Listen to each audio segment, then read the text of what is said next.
Bali ito ay consider na as customized repair, no?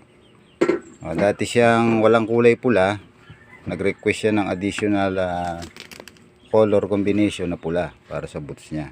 Siguro iteterno niya. Tapos yung logo niya, customized din, yung kanyang initial siguro yan, letter J, no? Ayan, no? Dagdag tayo ng mga pulang combination, no? Ayan, pati lock strap niya wala na, no? Inalis na natin. Yung plastic niya lahat basag, no? Ayan, tayo na naglagay ng mga rubber na yan, as well as converted na rin yan, sole conversion with dual side stitch, no? So ayan, no, yung ating after repair nitong Paxcom 5, no? Customized repair, no? Ayan, no. Online transaction natin to, galing sa Baguio City, mga ka-racing boots, no? Ayan, no. Salamat to. Kung meron kayong mga tropa, baka pwede paki-share ang video, no?